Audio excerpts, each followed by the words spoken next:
up to here 17 or something. The spread is so broad that when you try to do statistics on it, I mean, this could be just random chance.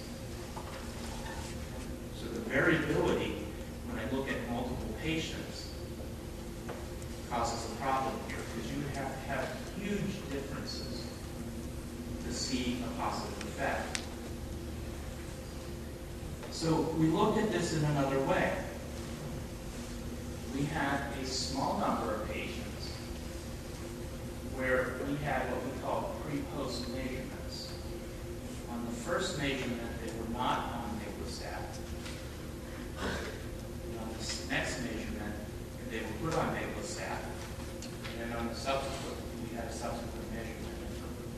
And when I made this graph, we had 5 patients, we now have 6 that met this criteria.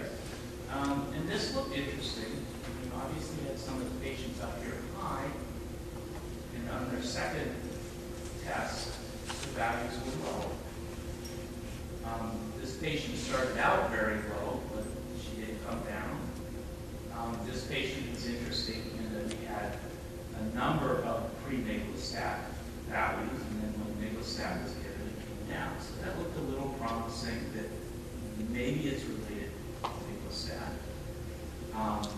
It looks a little more impressive if you plot this as a percent change. Now this patient actually went from like 4 to 2, so it's a reasonable percent change. It's clearly abnormal. It doesn't look impressive in the absolute value. But what does this mean? And this is an issue with biomarkers. If you're looking at in a biomarker that hasn't been validated yet, especially, you don't know how this behaves normally. Could this be happening by random chance? This patient made us feel a little bit more comfortable about it, that he wasn't zigzagging all over the place and then just happened to drop when the step started. But are these decreases truly associated with miglustat? What happens if you look at values when you don't have pre and post miglustat? And that's where having CSF on, when we did it, probably 30 to 40 patients was very helpful. Because we actually had a lot of comparisons. And if you, patients, let's just say we have a hypothetical patient who we saw 4 times. The first time he was not on miglustat, the second time he was not on miglustat, but started on miglustat after that. That's what we call an untreated patient, the change between time point B to A.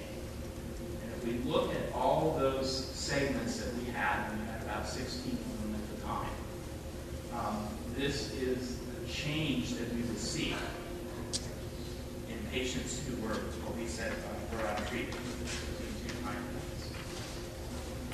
We also had patients who were on miglustat at both time points. And those are what we're calling the D to C, the treated patients.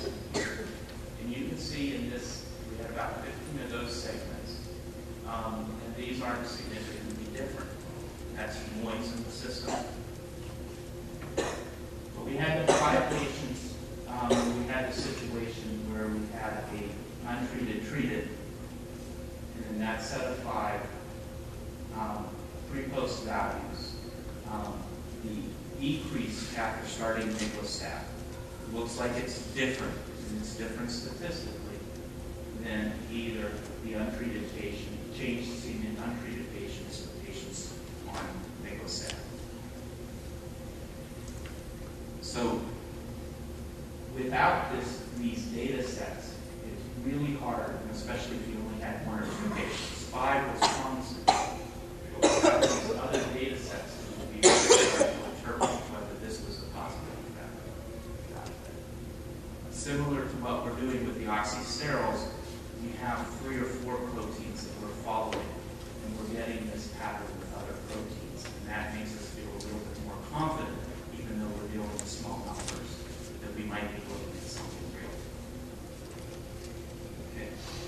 One of the other proteins that we've looked at in collaboration with Tajwa and Al is proteins known as A beta and tau. People may recognize these. These are proteins that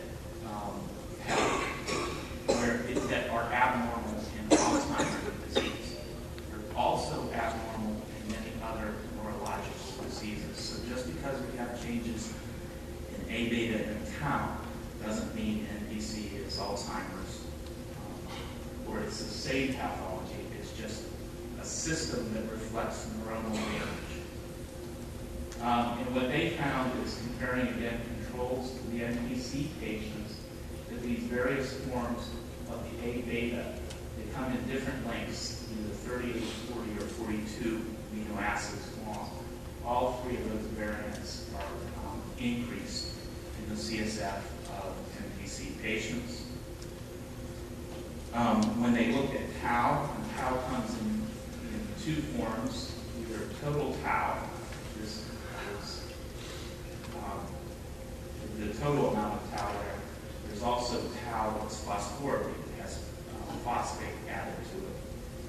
The phosphorylated tau looks the same in controls in NPC, but the amount of total tau is significantly increased in NPC patients.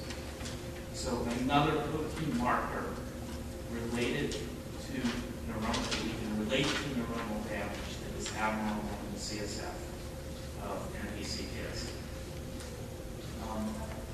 Those are two that we've identified to date. But we're continuing to look at the CSF, and we're continuing to look not only in the kids, but also using mouse models, which are very useful. This is just an example of what we're doing, looking in our lab, looking at cerebellar tissue from 5-week-old NPC mice. And these are gels, and the spots on these gels are proteins. And when we can compare these spots between the mice that don't have NPC and mice that have NPC, and you can actually see in these two examples, these spots are increased in intensity in the NPC mice compared to the control mice. You're actually able to go in and cut out these spots and identify what proteins are present in them. And this is just a time course. We looked at 1, 3, and 5 weeks, and this is, I forget whether it's 59 or 62. But you can see this protein really wasn't changing at 1 week, 3 weeks, but it was significantly different between control and NPC mice at 5 weeks. The interesting thing in these just fortuitously land on the same small section of the gel, because these gels are much larger, and we're looking at a lot more proteins with just this small segment. Both of these proteins can be found in cerebral spinal fluid, and one of them we know is abnormal in the cerebral spinal fluid of the kids. So a marker that we can find both in mice and in the cerebral spinal fluid of the kids. So hopefully in the future, mouse studies that look at it show a positive change and correlate it with a positive change in symptoms in the mice. And we can look at it in the kids. We might not be able to see the change in symptoms, but we can try to make the inference that if we change it in the